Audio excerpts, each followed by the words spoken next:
Praise lord scripture time అనేటువంటి ప్రోగ్రామ్కు మీ అందరికీ స్వాగతాన్ని తెలియజేస్తున్నాను. లేవియా కాండం నుంచి అనేక విషయాలు నేర్చుకుంటున్నాము. లేవియా కాండము 23వ అధ్యాయంలో నుంచి 7 పండుగల యొక్క ప్రస్తావనను మీకు వివరిస్తున్నాను. అందులో 4 పండుగల గురించి మీతో ఆల్రెడీ నేను ప్రస్తావించాను. 25వ పండుగ, ఇది బూరల పండుగ అని కూడా చెప్పచ్చు.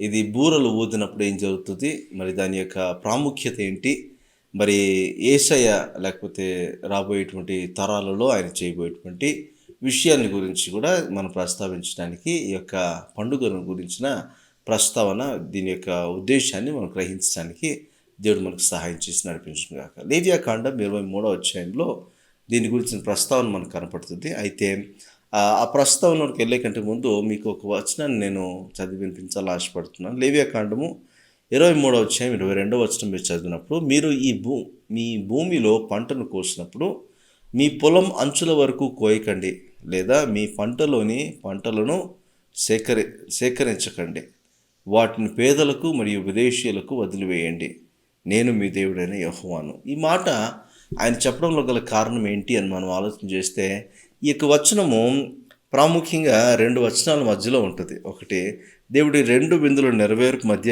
ఏం చేయబోతున్నాడో సూచిస్తున్నందుకు పెంతెకోస్తు పండుగ మరియు ఈ బూరల పండుగ మధ్యలో ఒక చిన్న వచనంగా దీన్ని మనము చూస్తుంటాం. అయితే ఈ అధ్యాయాన్ని మనం చేస్తున్నప్పుడు మనకు అర్థం అవ్వాల్సింది ఏంటంటే, మరి పేదలైన వారి కొరకు దేవుడు నిర్ణయించిన వాటిని చేయటానికి, లేకపోతే ఆ ధర్మాన్ని పాటించడానికి దేవుడు వారి కొరకు ఎంత మరి ఆశ కలిగి ఉన్నాడు, వారి గురించి ఎంత ఆయన ఆలోచిస్తున్నాడు, దాని గురించి మనకు ఆయన ఇస్తున్నటువంటి ఒక విషయము అక్కడ మనకు ప్రస్తావించబడిందని మనం చూస్తున్నాం. అంటే మన పండుగలు లేకపోతే మన శుభ కార్యాలు మనం ఆచరించుకుంటున్నప్పుడు, మన సంతోషంగా ఉన్నప్పుడు, మరి లేని వారికి లేకపోతే లేమిలో ఉన్న వారికి వారికి కూడా మరి మనం చేయవలసిన ధర్మాన్ని మాత్రం మర్చిపోకూడదు అనే విషయాన్ని సూచిస్తూ ఈ మాటలు అక్కడ తెలియపరచడం మనం చూస్తాం. అయితే ఇప్పుడు ప్రాముఖ్యంగా మనము బూరల యొక్క పండుగను గురించి మనం మాట్లాడుకుంటున్నాం కాబట్టి,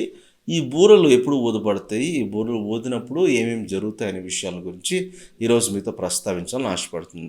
దీని యొక్క ప్రస్తావన లేవియా కాండము 23వ అధ్యాయము 23 నుంచి 25 వచనాల గల దేవుని మాటను ఒకసారి మనం పరిశీలించి చూస్తే, అక్కడ మరియు యెహోవా మోషేకి ఇలాగ సెలవిచ్చెను, నీవు ఇశ్రాయేలీయులతో ఇట్లనము, 7వ నెలలో మొదటి దినము మీకు విశ్రాంతి దినము, అందులో జ్ఞాపకార్థ శృంగధ్వని వినినప్పుడు మీరు పరిశుద్ధ సంఘముగా కూడవలెను, అందులో మీరు జీవనోపాధి అయిన ఏ పనియో చేయుట మాని యెహోవాకు హోమము చేయవలెను. ప్రాముఖ్యంగా దీని ప్రస్తావన మనకు అర్థమవ్వాలంటే, ఇక్కడ ఒక శృంగ ధ్వని వినిపించడం జరుగుతుంది. ఇది జ్ఞాపకార్థ సూచనగా చేయబడుతుంది. ఆ బూర మోగడం అనేటువంటిది జరుగుతుంది. అప్పుడు ఎవరు ఏ పని చేయకూడదు, హోమం అర్పించడానికి సిద్ధపడాలని చూస్తుంది. అయితే ఇందులో మనకు కంప్లీట్గా డీటెయిల్స్ మనకు కనపడవు. అందుకు దీని గురించిన ప్రస్తావన కంప్లీట్గా మనం అర్థం చేసుకోవడానికి మనము సంఖ్యాకాండంలోకి వెళ్దాం. సంఖ్యాకాండం 10వ అధ్యాయము మొదటి 10 వచనాల దేవుని మాట మనం చూడగలిగితే, యెహోవా మోషేకి ఇలాగ సెలవిచ్చెను, నీవు 2 వెండి బుర్రలు చేయించుకును, నకిషి పనిగా వాటిని చేయింపవలెను, అవి సమాజమును పిలుచుటకును సేనలను తరలించుటకును నీకుండవలెను. ఊదివారు వాటిని ఊదినప్పుడు సమాజము ప్రత్యక్ష గుడారం యొక్క ద్వారము ఎదుట నీ వద్దకు కూడి రావలెను. వారు ఒకటే ఊదిన ఎడల ఇశ్రాయేలు సమూహములకు ముఖ్యులైన ప్రధానులు నీ వద్దకు కూడి రావలను. మీరు ఆర్భాటముగా ఊదినప్పుడు తూర్పు దిక్కున దిగి ఉన్న సైన్యములు సాగవలను.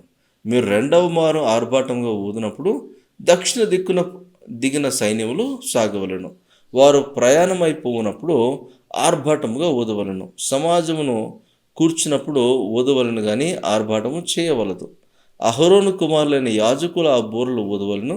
నిత్యమైన కట్టడను బట్టి అవి మీ వంశముల పరంపరగా మీకు ఉండును. మిమ్మును బాధించు శత్రువులకు విరోధముగా మీ దేశంలో యుద్ధమునకు వెళ్ళినప్పుడు ఆ బూరలు ఆర్భాటముగా ఊదవలను. అప్పుడు మీ దేవుడిని యెహోవా సన్నిధిని మీరు జ్ఞాపకమునకు వచ్చి మీ శత్రువుల నుండి రక్షింపబడుదురు. మరియు ఉత్సవ దినమునందున నియామక కాలమునందును నెలల ఆరంభములందును మీరు దహన బలులను కానీ సమాధాన బలులను కానీ అర్పించినప్పుడు ఆ బూరలు ఊదవలెను. అప్పుడు అవి మీ దేవుని సన్నిధిని మీకు జ్ఞాపకార్థముగా ఉండును.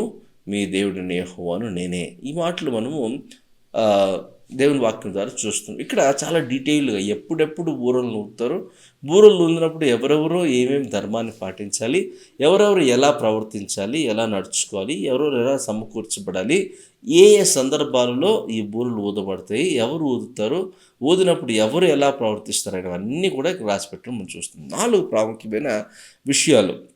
లేకపోతే ఈ బూరలు ఊదినప్పుడు 4 ప్రాముఖ్యమైన విషయాలు ఏం జరుగుతాయి అనేది మనం చూద్దాం. మొత్తం సమాజాన్ని సమీకరించడం కోసం ఈ బూరలను ఊదడం మనం చూస్తాం. ఒకటి. రెండవది, కొత్త గమ్యస్థానానికి బయలుదేరే సమయంలో కూడా మరి ప్రయాణం ముందు కూడా ఈ బూరలను ఊదడం మనం చూస్తాం. మూడవది, నియమిత విందులు లేకపోతే పండుగలలో సంతోషించే సమయాల్లో కూడా దీన్ని ఊదుతారు. నాలుగవదిగా చూస్తే యుద్ధం ప్రారంభించేటప్పుడు కావచ్చు, యుద్ధం జరగబోతోంది, యుద్ధానికి ఎవరు వచ్చారు అని తెలియజేయడానికి కూడా ఈ బూరను ఊదడం జరుగుతుంది. ఇక్కడ మనం అర్థం చేసుకోవాల్సింది ఏంటంటే, ఇది 7వ నెల మొదటి రోజున ప్రారంభమవుతుందని చూస్తాం. మరి అయితే ఇక్కడ దీని యొక్క ప్రాముఖ్యత ఉంది, అది మనం ఆలోచించాలి. 7వ నెలలో 10వ దినమందు ఒక ప్రాయశ్చిత్త దినం అనేది జరుగుతుంది. డే ఆఫ్ అటోన్మెంట్ అని కూడా అంటారు దాన్ని. మరి మొదటి రోజున ఈ పండుగ ఆచరించడం జరుగుతుంది. అయితే మొదటి 2 రోజులు ఈ పండుగకు మరి కేటాయించినట్టుగా కనపడుతుంది. ఎందుకంటే చంద్రుడు కనపడే దాన్ని బట్టి దీన్ని చేస్తారంటగా మనం చూస్తాం. అయితే చూద్దాము. తిష్రే అనేటువంటి నెల రోజున ఇది ప్రారంభమవుతుందని చూస్తున్నాం. ట్రంపెట్స్ అనేటువంటి పండుగ యూదుల నెల తిష్రే మొదటిని ప్రారంభమవుతుంది. ఇది 2 రోజుల విందు లేకపోతే పండుగ. 1, 2 తిష్రే.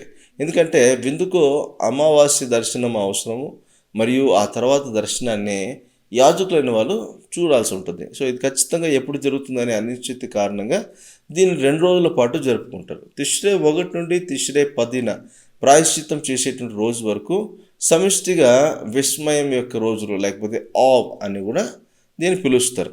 మొత్తం యూదుల సంవత్సరంలో అత్యంత గంభీరమైన మరియు పవిత్రమైన రోజులుగా వీటిని పరిగణిస్తారు. వాస్తవానికి ఈ సమయానికి సిద్ధమవుతున్నది కూడా మునుపటి నెలలో సిద్ధపాటు ప్రారంభమవుతుంది. ఎలూల్ అనేటువంటి యొక్క నెల యొక్క మునుపటి నెల తెషువా, ప్రాయశ్చిత్తము లేదా తిరిగి రావడం అనేటువంటి అర్థాన్ని ఇచ్చేటువంటి తెషువా అని పిలువబడే 40 రోజుల వ్యవధిలోనే ఇది ప్రారంభమవుతుంది. తర్వాత తిష్రీ నెలలో ప్రాయశ్చిత్తం రోజున ముగుస్తుంది అని చూస్తున్నాం. ఎలూల్ సమయంలో ప్రతిరోజు తిష్రే 1 నుంచి 10 మధ్య రాబోయే దినాలలో ఈ పండుగ నెరవేర్చబడుతుందని చూస్తున్నాం. మరి దీని యొక్క ప్రవచనాత్మకమైన నెరవేర్పు ఎలా ఉండబోతుందని మనం ఆలోచన చేస్తే, ఇక్కడ మనం చూడాల్సింది ఏంటంటే, ఈ విందు దాని ప్రవచనాత్మక నెరవేర్పును ఎలా చూస్తామని చూస్తే, ట్రంపెట్స్ విందు ఏదైతే ఉందో దాన్ని నెరవేర్చు పరంగా చాలా చర్చనీయాంశమైన విందు అని చెప్పడం న్యాయం భావిస్తున్నాం. ఎందుకంటే ఇది సంఘం యొక్క ర్యాప్చర్ లేకపోతే ఎత్తబడ్డం సమయాన్ని సూచిస్తుంది. ఇది ఇజ్రాయెల్ యొక్క పునః సమావేశమా, లేకపోతే వాళ్ళందరూ పునః సమీకరించబడ్డమా, లేకపోతే ఈ లోక రాజ్యం మన యేసు ప్రభు యొక్క రాజ్యంగా మారినప్పుడు జరుగుతుందా, లేకపోతే 7వ బాకా ఊదినప్పుడు జరిగినటువంటి ప్రకటన గ్రంథంలో జరిగిన విషయాలు జరుగుతాయా? ఈ విందుని గురించి ఇటీవల చాలా విషయాలు మనము అధ్యయనం చేసినప్పుడు మత్తయి సువార్త 24:31 తర్వాత యెషయా గ్రంథము 27:13 పేర్కొన్నట్లుగా క్రీస్తు 2వ రాకడకు ముందు ఇజ్రాయేల్ యొక్క పునః సమీకరణ విషయంలో కూడా దీన్ని మనం ఒక ఉదాహరణగా చూడొచ్చు, లేకపోతే ముందుగా రాయబడిన ఒక ప్రవచనంగా కూడా దీన్ని చూడొచ్చు అని మనం చూస్తున్నాం. అయితే ఇది ప్రాయశ్చిత్త దినం రోజున ముగించబడుతుంది కాబట్టి దాంతో కూడా ముడిపడి ఉంది అనే విషయాన్ని మనం గుర్తించవలసిన వర్గం. అంటే సంఘం ఎత్తబడేటువంటి అనుభవం, క్రీస్తుతో కూడా ఉన్నవారు పునరుద్ధానంలో క్రీస్తును కలుసుకునేటువంటి అనుభవం, రాబోయే 7 సంవత్సరాల కాలంలో దాని నెరవేర్పు ఎలా ఉండబోతుంది, లేకపోతే దానియేలు చెప్పినట్లుగా 70 వారాల సమయం గురించి, లేకపోతే యాకోబు కష్టాల వారము అని కూడా చెప్పచ్చు. ఆ 7 సంవత్సరాలు లేకపోతే 7 నెలలు 7 రోజుల గురించి, ఇది క్రీస్తు 2వ మహిమలో ప్రాయశ్చిత్త దినాన్ని నెరవేర్చడం అనేది కూడా మనం ఆలోచన చేయొచ్చు. ఈ డేస్ ఆఫ్ ఆవ్ అనేటువంటి ఈ టేబుల్ మీరు చూడగలిగితే ఇక్కడ మీకు దీన్ని స్క్రీన్ షాట్ తీసుకోండి, తర్వాత మీరు చూడండి. మొదటి 2 రోజులు తిష్రే నెల మొదటి 2 రోజుల్లో ఈ పండుగను ఆచరిస్తారు. దాని యొక్క ప్రస్తావన మనము దాన్ని ఒక ర్యాప్చర్గా లేకపోతే సంఘం ఎత్తబడేటువంటి ఆ క్రమాన్ని మనం చూడొచ్చు. ఆ తర్వాత 7 రోజులు లేకపోతే 7 సంవత్సరాలు, అందులో 3.5 సంవత్సరాలు ఆమ్, శ్రమల కాలమని, తర్వాత 3.5 సంవత్సరాల మహాశ్రమల కాలమని, ఆ తర్వాత 10వ నెల లేకపోతే 10వ రోజున వారు అక్కడ కొత్త భూమి కొత్త ఆకాశంలో మరి వాళ్ళు అక్కడ కలిసి దేవునితో కలిసి రాజ్యం చేసేటువంటి సందర్భాన్ని ఇది సూచిస్తుంది మనం చూస్తాం. ఓకే, ఈ పండుగకు సంబంధించి కొన్ని థీమ్స్ లేకపోతే ఈ ఇజ్రాయెల్ ప్రజలు కొన్ని సందర్భాలలో కొన్ని పండుగలు ఆచరించేటప్పుడు వాళ్ళు కొన్ని పద్ధతులను ఆచరించడం మనం చూస్తాము. ఆ పద్ధతులకు కొన్ని పేర్లు పెట్టడం చూస్తాం. ఆ పేర్లను బట్టి వారు ఏమేమి చేస్తారు, దాని యొక్క ప్రాముఖ్యత ఏంటి, విశిష్టత ఏంటి అనేది కూడా మనం గుర్తించడానికి అవకాశం ఉంటుంది. ఇప్పుడు ఆ పండుగ రోజున ఆ థీమ్స్ జరిగేటువంటి విషయాల గురించిన అవగాహన మనకుంటే రేపటి దినాన మరి సంఘం ఎత్తబడినప్పుడు కావచ్చు ఈ ఈవెంట్స్ యొక్క ప్రాముఖ్యత కూడా మనకు అర్థమవుతుంది. ఒకటి తర్వాత ఒకటి మీకు వివరించడానికి ప్రయత్నం చేస్తాను. ఓకే, రోష్ హాషనా అనేటువంటి ఒక పేరు, దీన్ని మనము ఆ సంవత్సరపునకు అధిపతి లేకపోతే ఆ ప్రారంభ సంవత్సరం అని కూడా చెప్పచ్చు. తిష్రే 1 వారి క్యాలెండర్లో, యూదుల క్యాలెండర్లో కొత్త సంవత్సరం మొదటి రోజు లేకపోతే 7వ నెల మొదటి రోజుగా వారు దాన్ని చూస్తారు. అప్పుడే అదే రోజు వారి ప్రకారంగా మానవ జాతి ప్రారంభమైంది. అంటే ఆదాము అదే రోజు సృష్టించబడ్డాడని వారు నమ్ముతారనమాట. దీన్ని నెరవేర్పు ఏంటి అని ఆలోచన చేస్తే దేవుని పిల్లలకు ఖచ్చితంగా ఒక సరికొత్త ప్రారంభం ఉంటుంది. ఆ రోజున క్రీస్తులో ఉన్న వారందరూ కూడా స్వర్గానికి తీసుకువెళ్ళడానికి సిద్ధపడతారు. మరి ప్రతిదీ కూడా తిరిగి అమర్చబడుతుంది, అంటే తిరిగి ప్రారంభం అవుతుంది. కాబట్టి నూతన ప్రారంభము ఆ రోజున ఎలాగైతే సృష్టి ప్రారంభమైన రోజునే మరి కొత్త సృష్టి, నూతన సృష్టి కూడా ప్రారంభమైనటువంటి దేవునితో కలిసి నడిచేటువంటి అనుభవం కూడా లేకపోతే దేవునితో ఎత్తబడినటువంటి అనుభవంలో కూడా మొట్టమొదటిసారిగా అది జరగడం మనం చూస్తాం. నోవహ దినాల్లో కూడా ఆదికాండం 8వ అధ్యాయం 13వ వచనం చూసినప్పుడు నోవహు 600 మొదటి సంవత్సరం మొదటి నెల మొదటి రోజు నాటికి భూమి నుండి నీరు ఎండిపోయింది. నోవహు ఓడ మీద కప్పి ఉంచి నేల ఉపరితలం పొడిగా ఉండడం చూశాడు. సో అవును, ఇది మొదటి నెల, తిష్రే మొదటి నెల 7వ నెల మొదటి రోజు అని చూడొచ్చు దీన్ని. ఆ రోజునే మరి నూతన ప్రారంభం, అక్కడ నూతన భూమిని అక్కడ కనుగొనడము, అక్కడ ఎండిన నీళ్లను అక్కడ కనబడము మరి నోవహుకు మనం చూస్తాం. రెండవ విశిష్టమైనటువంటి థీమ్ లేకపోతే ఒక ప్రస్తావన అక్కడ మనం చూసినప్పుడు యోమ్ తెరుహా అంటే డే ఆఫ్ అవేకనింగ్ బ్లాస్ట్ అంటారు. అంటే ఆ రోజున సంఘం అంతా కూడా లేకపోతే అక్కడ సమాజం అంతా కూడా తిరిగి దేవుని కొరకు పునః సమీకరించబడ్డం అనేది మనం చూస్తాం. మృతుల పునరుద్ధానము ఈ ట్రంపెట్స్ పండుగ రోజున జరుగుతుందని యూదుల నమ్మకం. సో ఈ మేల్కొల్పు విస్ఫోటనం అనేటువంటిది నిద్రపోయే లేకపోతే క్రీస్తునందు నిద్రపోయిన వారిని, చనిపోయిన వారిని లేపడానికి చెప్పబడిన శబ్దంగా యెషయా గ్రంథంలోని గొప్ప భాగం చనిపోయిన వారి పునరుద్ధాన సమయంలో సంభవించే ఈ మేల్కొల్పుని గురించి కూడా మాట్లాడుతుంది.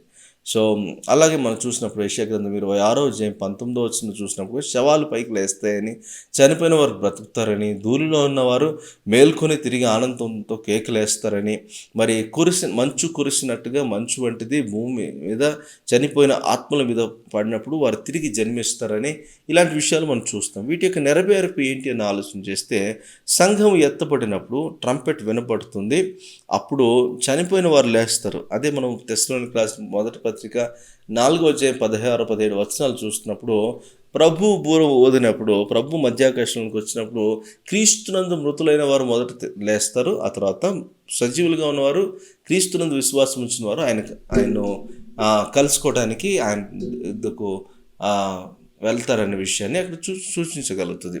ద లాస్ట్ ట్రంప్ అని కూడా మనం చూస్తే ఇది ఆఖరి యొక్క బూర అని మనం చెప్పచ్చు, కడబూర అని కూడా చెప్పచ్చు దీన్ని. ఈ పదము విశ్వాసులకు బాగా తెలుసు, ఎందుకంటే ర్యాప్చర్ సమయంలో లేకపోతే సంఘం ఎత్తబడే సమయంలో, పునరుద్ధానం జరిగే సమయంలో మరి పౌలు దీన్ని వినియోగించినట్టుగా చూస్తాం. మొదటి కొరింథీయులకు రాసిన పత్రిక 15వ అధ్యాయం 51-52 వచనాల్లో మీరు చూస్తే అక్కడ పౌలు చాలా చక్కగా ఒక మాట అంటాడు. ఒక్క క్షణంలో, ఒక్క రెప్పపాటులో ఒక చివరి కడబూరు మోగినప్పుడు మరి చనిపోయిన వారు నాశనం చెందకుండా లేపబడతారు. మరి మనందరం కూడా రెప్పపాటులో మార్చబడి మహిమ శరీరాలు ధరించుకొని ఆయన్ను ఎదుర్కొనే పరిస్థితి వస్తుంది అని కూడా చెప్పడం మనం చూస్తాం. మరి ఆఖరి కడబూరం మోగినప్పుడు జరిగేటువంటి సంఘటన యొక్క ప్రస్తావన మనం ఇక్కడ చూసినప్పుడు మరి అనేకమైన రీతులుగా మనం అర్థం చేసుకోవడానికి ఇది చక్కటి విషయంగా మనకు కనపడుతుంది. ఇంకొక ఈవెంట్ కూడా మనం చూస్తే యోమ్ జికరోన్ అనేటువంటి మాట, అంటే ద డే ఆఫ్ రిమెంబరెన్స్ అంటే మనల్ని గురించినటువంటి ఒక జ్ఞాపకార్థం కూడా జరుగుతుందంట. మరి ట్రంపెట్స్ పండుగను స్మృతి దినం అని కూడా పిలుస్తారు. ఎందుకంటే ఇది వారు దేవుని స్మరించుకునేటువంటి రోజు, కానీ దేవుడు వారిని స్మరించుకోవాలని చెప్పబడేటువంటి రోజుగా కూడా దీన్ని చూస్తారంట. దీని నెరవేర్పు ఎలా ఉంటుందని మనం ఆలోచిస్తే మలాకీ నుండి వచ్చిన అద్భుతమైన భాగం మనం చూస్తే దేవుడు ప్రస్తుతం తను విశ్వసించే వారిని ఎలా గుర్తుంచుకుంటాడో మరియు దాని ఫలితంగా ఎలా ఉండబోతుంది అని తెలియజేస్తుంది. మలాకీ గ్రంథము 3వ అధ్యాయం 16-18 వచనాలు కనుక మీరు చదివితే అక్కడ యెహోవాకు భయపడేవారు ఒకరితో ఒకరు మాట్లాడుకుంటారంట. యెహోవా ఆలకించాడు, విన్నాడు. యెహోవా యందు భయభక్తులు కలిగిన వారిని నామమును ఘనపరచు వారిని గురించి ఆయన సన్నిధిలో జ్ఞాపక రాయబడ్డము చూస్తాం. అప్పుడు ఆ అమూల్యమైన స్వాస్థ్యమును సంపాదించుకున్న దినము వారు నా వారయుందురని సర్వశక్తిమంతుడైన యెహోవా సెలవుచుచున్నాడు. కనికరంతో మనిషి తనకు సేవ చేసేటువంటి విడిచిపెట్టినట్లు నేను వారిని విడిచిపెడతాను అని నీతిమంతులు దుర్మార్గులకు మధ్య దేవునికి సేవ చేసే వారికి మరియు చేయని వారికి మధ్య వ్యత్యాసాన్ని మీరు మళ్ళీ చూస్తారనే మాటను ఇక్కడ దేవుడు అక్కడ తెలియజేస్తున్నట్టుగా మనకు కనపడుతుంది. దేవుడు తన నామానికి భయపడే వారందరికీ ఒక పుస్తకాన్ని లేదా జ్ఞాపకార్థ సూచనను ఒక గ్రంథంలో రాసి ఉంచాడని దాన్ని అక్కడ రివీల్ చేయడం అనేది మనం చూస్తాం. 4వ అధ్యాయంలో మలాకీ 4వ అధ్యాయం మొదటి 2 వచనాలు చూస్తే కూడా ఆ రోజు రాబోతుంది, అది కొలిమిలా మండుతుంది, గర్విష్ఠులు దుర్మార్గులు అందరూ నశిస్తారు. రాబోతున్న ఆ రోజు వారిని కాల్చివేస్తుంది. సర్వశక్తుడైన యెహోవా ఈ విధంగా చెప్తున్నాడు అని చెప్పి వారికి ఒక వేరు లేదా కొమ్మ వదిలేయబడుతుంది. నా పేరును గౌరవించేటువంటి వారి కోసము నీతి సూర్యుడు ఉదయిస్తాడు. ఆయన రెక్కలలో ఉన్నటువంటి ఆరోగ్యం స్వస్థతను బట్టి దూడల వలె గంతులు వేసేటువంటి పరిస్థితుల్లోనికి రావడం జరుగుతుందని కూడా అక్కడ తెలియజేస్తుంది. స్పష్టంగా నీతిమంతులు తప్పించబడతారు ఆ రోజున. తర్వాత ఒక దేవుని ఉగ్రత, దేవుని తీర్పు వచ్చినప్పుడు మరి దుర్మార్గులైన వారు, నీతిమంతులు కానిటువంటి వారు శిక్షను తప్పించుకోలేరు. కానీ నీతిమంతులకు దేవుడు చక్కగా ఒక రివార్డ్ ఇచ్చేటువంటి పరిస్థితి మనకు అక్కడ కనపడుతుందని చూస్తున్నాం. ఇంకొక ఈవెంట్ చూస్తే యోమ్ హ్యాడీన్ అనేటువంటి మాట, అంటే తీర్పు దినము గురించిన ప్రస్తావన కూడా ఇక్కడ మనకు కనపడుతుంది. యూతుల ఆలోచన ప్రకారం ట్రంపెట్స్ విందును తీర్పు రోజుతో ముడిపెట్టారు. ఎందుకంటే దేవుడు ఆ రోజు పుస్తకాలను తెరిచి నీతిమంతులకు దుర్మార్గులకు వారు చేసిన దాని ప్రకారం తీర్పు ఇస్తాడని చెప్పబడింది. 3 షరతులు లేకపోతే 3 తరగతులు ఇందులో కనపడతాయి. పూర్తిగా నీతిమంతులు, పూర్తిగా దుర్మార్గులు మరియు మధ్యవర్తుల నెరవేర్పు. ప్రవచనాత్మకంగా ఇది విశ్వాసి మరియు అవిశ్వాసుల కోసం మళ్ళీ అర్థాన్ని కలిగి ఉంటుందని, విశ్వాసులకు పరలోకానికి లేకపోతే సహవాసం కలిగి ఉన్నటువంటి నీతిమంతులుగా తీర్చబడినటువంటి వారు సంఘం ఎత్తబడినప్పుడు వారి జీవితాల ఉద్దేశాలు క్రీస్తు చేత వారు అక్కడ పరిగణించబడ్డం అనేటువంటిది మనం చూస్తాం. రోమిలకు రాసిన పత్రిక 14వ అధ్యాయం 10-12 వచనాలు కూడా మీరు చూసినట్లయితే, మీరు మీ సోదరుని ఎందుకు తీర్పు తీరుస్తున్నారు, మీ తమ్ముడిని ఎందుకు చిన్న చూపు చూస్తున్నారు అన్నట్టుగా దేవుడు అక్కడ మాట్లాడడం కూడా మనం చూస్తాం. ప్రతి మోకాలు వంగును, ప్రతి నాలుక పలుకును అని మనం అక్కడ చూస్తున్నాం. ప్రతి ఒక్కరూ దేవునికి లెక్క అప్పచెప్పాల్సిన వారుగా ఉంటున్నామని ఆ మాటను బట్టి మనం గమనించగలుగుతాం. 1 కొరింథీయులకు రాసిన పత్రిక 4వ అధ్యాయం 5వ వచనంలో కూడా, కాబట్టి నిర్ణీత సమయానికి ముందు దేనికి తీర్పు తీర్చవద్దు, ప్రభువు వచ్చే వరకు వేచి ఉండండి. అతను చీకట్లో దాగి ఉన్న వాటిని వెలుగులోకి తెస్తాడు మరియు మనుషుల హృదయాలను ఉద్దేశాలను బహిర్గతం చేస్తాడు. ఆ సమయంలో ప్రతి ఒక్కరూ దేవుని నుండి తన ప్రశంసలను పొందుకుంటారు అని కూడా మనం చూస్తున్నాం. సో అవిశ్వాసికి తర్వాత తీర్పు ఉంటుందని, తర్వాత విశ్వాసికి తగిన ప్రతిఫలం కూడా దేవుడు ఇస్తాడని అక్కడ దీన్ని బట్టి మనం తెలుసుకోవచ్చు అని చూస్తున్నాము. ట్రంపెట్ల విందు ఇంకొకటి, తీర్పు కాలం ప్రారంభమై యూదులకు కూడా ఈ విందును యాకోబు కష్టాల సమయంలో ముడిపెట్టారు. ఈ విధంగా వారు విస్మయం పొందేటువంటి రోజుల్లో ఇజ్రాయెల్ దేశానికి నమ్మశక్యం కానీ కష్టమైన సమయం మరియు అది వారి చీకటి రోజు అని చూశారు. కానీ ఇర్మియా మనకు చెప్పినట్లు వారు దాని నుండి రక్షింపబడతారని ఇర్మియా కూడా అందులో రాసినట్టుగా మనకు కనపడుతుంది. తర్వాత ఈవెంట్ మనం ఆలోచిస్తే యోమ్ హెమలేక్ అనేటువంటి మాట, ఇది ఒక రాజు పట్టాభిషేకం జరగడం అనేటువంటి ఒక దినంగా కూడా మనం చూస్తాం. ఈ విందు కూడా రాజు పట్టాభిషేకంతో ముడిపడి ఉంది. ఉదాహరణకు సొలొమోను రాజు పట్టాభిషేకం గురించి మనం చూసినప్పుడు 1 రాజుల గ్రంథం 1వ అధ్యాయం 39లో అప్పుడు యాజకుడైన జాదోకు గుడారంలో నుండి నూనె కొమ్మను తీసుకొచ్చి సొలొమోనును అభిషేకించి బూర ఊదగా ప్రజలందరూ నీవు జీవించు సొలొమోను రాజని వారు ఆర్భాటంతో కేకలేయడం మనం చూస్తాం. నెరవేర్పు ఏంటి? యేసుక్రీస్తు రాబోయేటువంటి రాజు. ఈ ప్రక్రియ అతను భూమికి రాజుగా స్థాపింపబడిన ఆ సంఘం ఎత్తబడిన దినం రోజున ప్రారంభమవుతుంది. ప్రకటన ప్రతి ముద్రను విచ్ఛిన్నము చేయడంతో ప్రకటన 5లో ఈ ప్రపంచానికి హక్కులు కలిగి ఉన్న ఏకైక వ్యక్తిగా తనను తాను స్థాపించుకున్న రాజు తన రాజ్యాన్ని తిరిగి తీసుకునే ప్రక్రియను ఇది సూచిస్తుందని మనం చూస్తాం. మరి కీర్తనలు 2వ అధ్యాయం 7-8 వచనాల్లో కూడా చూస్తే, నేను యెహోవాకు ఆజ్ఞను ప్రకటిస్తాను, ఆయన నాతో ఇట్లా అన్నాడు, నా కుమారుడువు, నేను నీ తండ్రిగా అయ్యాను, నన్ను అడుగుము, నేను నీకు దేశాలను స్వాస్థ్యంగా ఇస్తాను అని ఆయన చెప్పాడు కదా. దాన్ని బట్టి కూడా మనము దీన్ని ఆలోచన చేయొచ్చని చూస్తున్నాం. ఇంకో విషయం ఆలోచన చేస్తే యోమ్ హకీసే అంటే ఇది దాచబడినటువంటి రోజుగా కూడా హిడెన్ డే అని కూడా పిలువబడుతుంది. ఎందుకంటే యూదుల ఆలోచనలో ఈ విందు సాతాను నుండి దాచబడిందని చెప్పబడిన రహస్య రోజున కూడా. ఎందుకంటే ఎప్పుడు ఇది జరుగుతుందో ఎవరికి తెలియదు. 2 రోజుల విందు, ఎందుకంటే వారు దాన్ని ఏ రోజు జరుపుకోవాలో తెలియదు కాబట్టి ఆ రోజు వారు జాగ్రత్తగా మిస్ అవ్వకూడదనే ఉద్దేశంతో 2 రోజులు చేయడం మనం చూస్తాం. ఆయన తిరిగి రావడం గురించి తర్వాత యేసు సరిగ్గా దాన్నే చెప్పాడు కదా, అదే నెరవేర్పు మనకి చూస్తాం. మత్తయి సువార్త 24వ అధ్యాయం 32-36 వచనాలు చూసినప్పుడు కూడా, అప్పుడు అంజూరపు చెట్టు నుండి ఒక పాటను నేర్చుకోండి, దాని కొమ్మలు లేతగా మరియు దాని ఆకులు రాగానే వేసవకాలం సమీపిస్తోందని మీకు తెలుస్తోంది కదా. అయినప్పటికీ మీరు వీటన్నిటిని చూసినప్పుడు అది సమీపంలో ఉందని, తలుపు దగ్గర ఉందని మీరు తెలుసుకుంటారు. కానీ నేను మీకు చెప్పినదేమనగా, ఇవన్నీ జరిగే వరకు ఈ తరం ఖచ్చితంగా గతించదు. మరి పరలోక రాజ్యం మరియు భూమి గతించబడతాయి అన్నట్టుగా, కానీ నా మాటలు ఎన్నటిని గతించవు. ఆ రోజు లేదా గంట గురించి ఎవరికీ తెలియదు, దేవదూతలకు తెలియదు, కుమారునికి తెలియదు, ఎప్పుడు వస్తాడో ఎప్పుడు ఎత్తపడతాడో ఎవరికీ తెలియదు అనే విషయాన్ని యేసు ప్రభు చాలా చక్కగా చెప్పారు కనుక దాన్ని బట్టి మనం ఆలోచన చేస్తే, కీర్తనలు 27:5లో కూడా చూసినప్పుడు, ఆపద దినమున ఆయన తన గుడారంలో నన్ను దాచుతాడు, తన గుడారపు రహస్యపు మాటును నన్ను దాచిపెడతాడు అని మనం కూడా చూస్తున్నాం. ఇవన్నీ ఆలోచిస్తున్నప్పుడు జెఫన్యా గ్రంథం 2వ అధ్యాయం 2-3 వచనాల్లో చూసినప్పుడు కూడా, ఆ శాసనం అమల్లోకి రాకముందు, యెహోవా ఉగ్రత మీ మీదకి రాకముందే, యెహోవా ఉగ్రత దినం మీ మీదకి రాకముందే ఆ దినము గడిచిపోతుంది. యెహోవాను వెదకుడి, భూమిపై ఉన్న వినయస్తులారా, ఆయన ఆజ్ఞలను నెరవేర్చు వారందరూ ధర్మాన్ని వెతకండి, వినయాన్ని కోరుకోండి, బహుశా మీరు యెహోవా ఉగ్రత దినంలో దాగి ఉంటారు అనే విషయానికి మనం చూస్తాం. యెషయా గ్రంథము 26వ అధ్యాయము 19-21 వచనాలు చూసినప్పుడు కూడా, చనిపోయిన వారు బ్రతుకుతారు, వారి శవాలు పైకి లేస్తాయి, ధూళిలో పడుకుని మేలుకొని ఆనందంతో కేకలు వేయండి, ఎందుకంటే మీ మంచు తెల్లవారుజామున మంచులా ఉంది, మరియు భూమి వెళ్ళిపోయిన ఆత్మలను జన్మనిస్తుంది.